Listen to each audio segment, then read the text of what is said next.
تېرېدلې نانځکه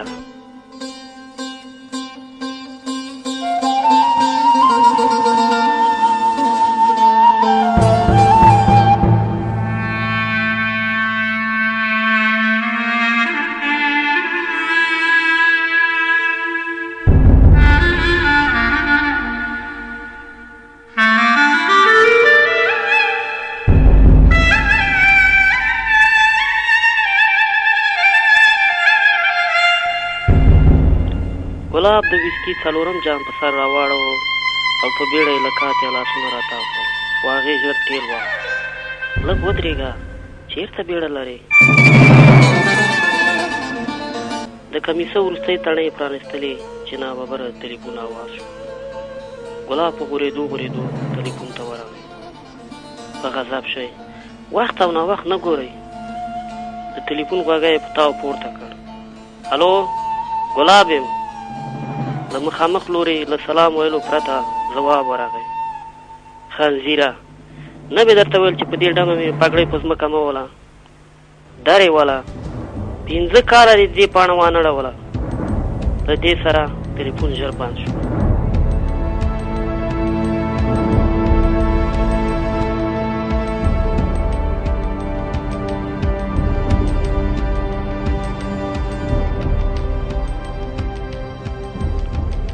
د ګلاب سر خلاص نه شو، خو سودا ور ولېږه.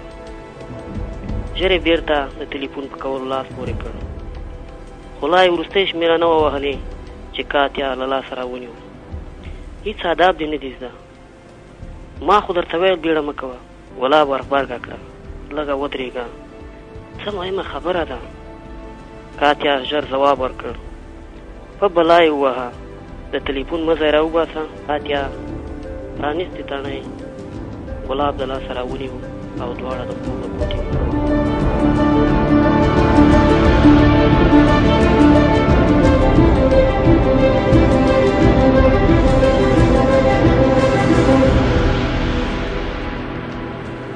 بیا د تلیفون غږ شو او چې څو د کاتیا پام کېده، ګلاب په منډه تلیفون ته ځان ورساوه.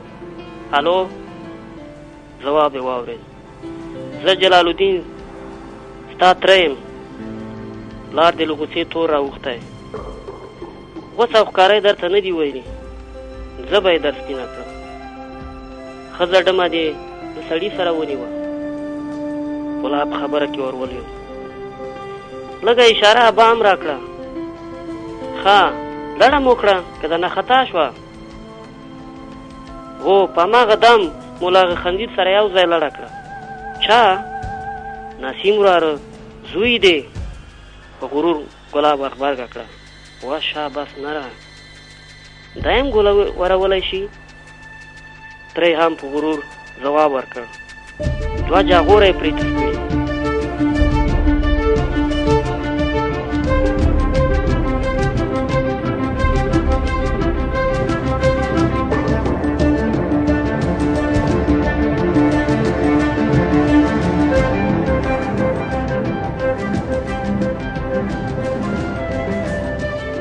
دا ځل کاتیا په ډېرې بې صبرۍ د ګلاب له لاسه تلیفون راواخیست او په شخه کې په ځمکه کېښود. بیا یې په بې شرمۍ د تلیفون مزی راوکېښ. درته ومې ویل چې د تلیفون مزی راوباسه. ګوره که مې اشتیا وسوه بیا چې راته په زاریو مړ هم شي، والله که خو. ګلاب ژر په ننواتو شو. سمه ده ګرانې، هر څه منم، ملامت یم، پړ یم، خو دا ډېر مهم تلیفون و. کاتیا وپوښتل له کومه ځایه؟ ګلاب ځواب ورکړ له پاکستانه، له کوره. مېرمن دې وه؟ ګلاب په غوسه شو. دا غوه راته مه یادوه. کاتیا مسکی شوه. له کله راهیسې در باندې دومره ګرانه شوم؟ ګلاب په مکې ځواب ورکړ. ته تل په ما ګرانه وې. بیا یې اوږد حوصله وکړ. خو دا ګرانه ښه ډېر ګران تمام شو. ارامه ارامه شوه. ولې څه خبره ده؟ ګلاب ژر ځواب ورکړ. له مېرمنې خلاص شو. هغې په تعجب وپوښتل دا څه وایې؟ مړه شوه؟ نه مړه نه شوه، مړه یې کړه. چا؟ هغه په غرور ځواب ورکړ.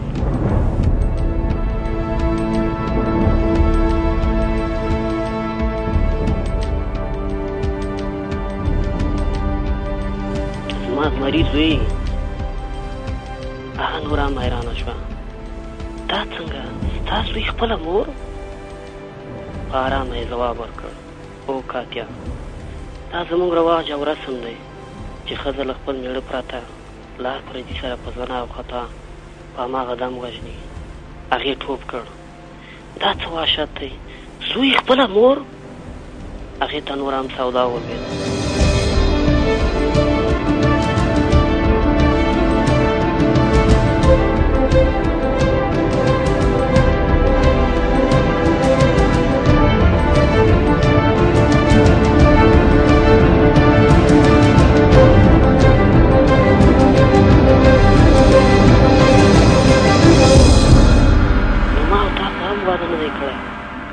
ما له تا سره ګلاب په سړه زینه ځواب ورکړ.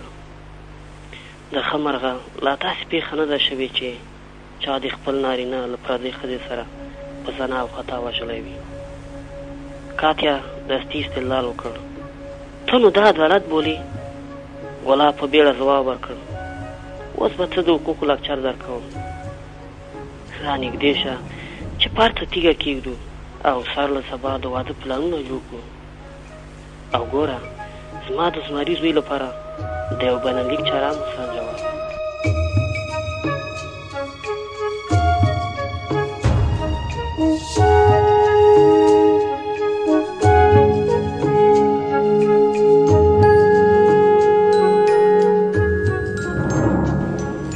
ګلاب له هغې لاسونه راتاو کړل، خو کاتیا ژر د ده لاس له خپلې اوږې پورې واهه.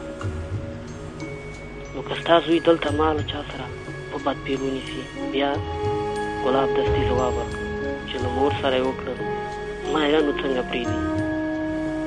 کاتیا لکه په ماغزو کې چې کړنګ وشي په غوسې د خوب کوټې ته لاړه. په بیړه د کالیو په اغوستلو شوه او د ځانه سره ګډه شوه. دا وحشت دی، ناروا دی، ظلم دی. ګلاب ژر بیا په زاریو شو. نن پاتې شه، سبا به پار څه په تفصیل رڼا واچو.